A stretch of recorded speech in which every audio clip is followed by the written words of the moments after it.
Hi and welcome to my first video Photoshop tutorial. I'm Adam's son and I will be showing you more or less how I did this photo that you can see on the screen right now.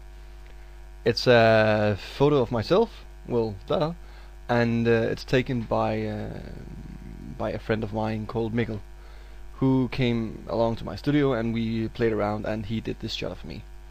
The original photo looks like this. It's actually a JPEG with a picture style on it, which has enhanced the contrast a bit, but that's about it. I've been wanting to do this this dispersion, this coming undone effect for a while. So I sat down and looked through some other tutorials and eventually figured out how it was done, or at least how I would do it. So what I did was that I did a cutout of myself, like this, as you can see here. Not that good of a cutout actually.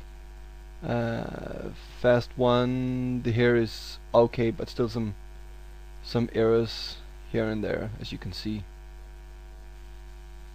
Right here, I did it with the extraction tool,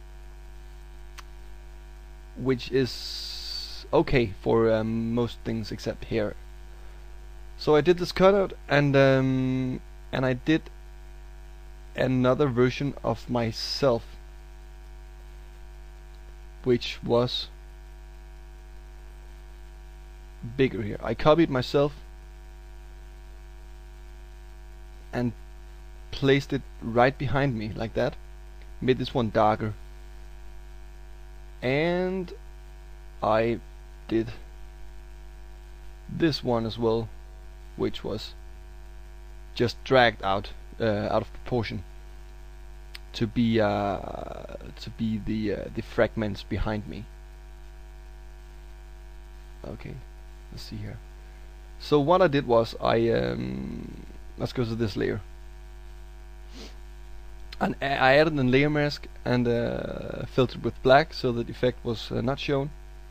And then I took, as you can see here, a brush, white brush, with the maximum flow and opacity, and just painted, not painted, but tapped the effect back, like this. I tapped back the visibility of myself. I did this with varieties of different splatter brushes found online. You can find free brushes all over the place. But doing this gave me the effect of this dispersion, or this fragment effect. Okay, and I did this with the darker version as well, as you can see here. The darker version of myself.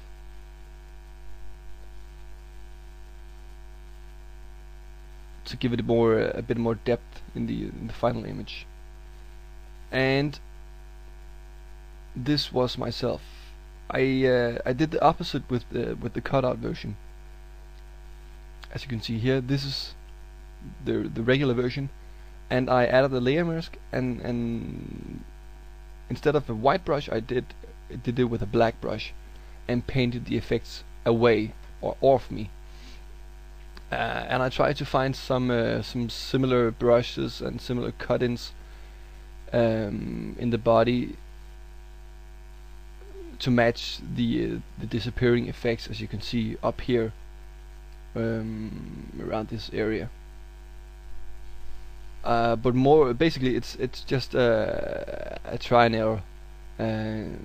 Try, if you can see, to make something look good actually. Okay, this far is good. This is more or less the main effect. I added a white background. As you can see here, I did not add this place though, because there I just used the original image to gain the shadow. Reason why I cannot see the rest of the original image right now is because I had a white layer on top of it, except on that spot right there. I then added some vibrance, not that visible.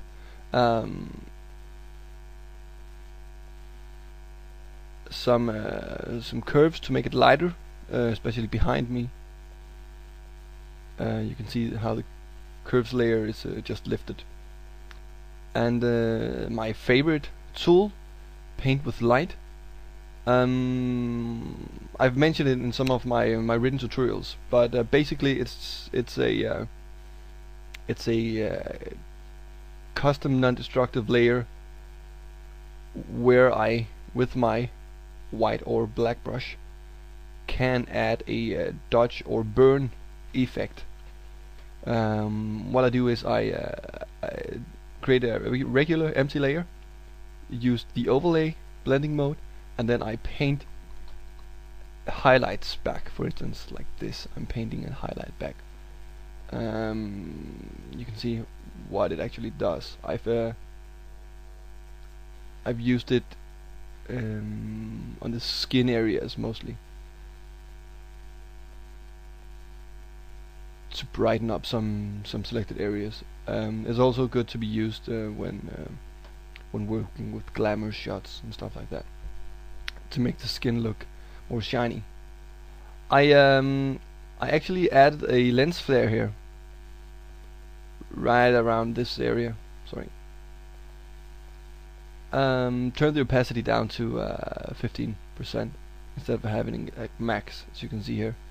I thought it, in my opinion, it ruined the image a bit. I've done some cross processing, which is giving this. I don't know. At the moment, it seems like it's very used in fashion and stuff like that. So I've grown fond of it as well. It's a regular curves layer, but instead of going adjusting it in the RGB channel, I adjust the channels separately, doing a small S curve on the red like this. A blue I actually lift it up like this, which means that my black turns a bit bluish, and then I shift a bit down to decrease the contrast on the blue layer channel, sorry, and the green I mimic the red as well, as you can see here. So that's a good old cross processing. You can find that on different tutorials online as well. On top I added a colored layer just to brighten up the whole image a bit. Put it on soft light and opacity on 23 or so. This gave it the whole much more brighter look, I would say. But that's basically it. Thank you for listening to this video tutorial and watching it as well. Feel free to come back to my blog and see if I've uploaded some new. I most certainly will.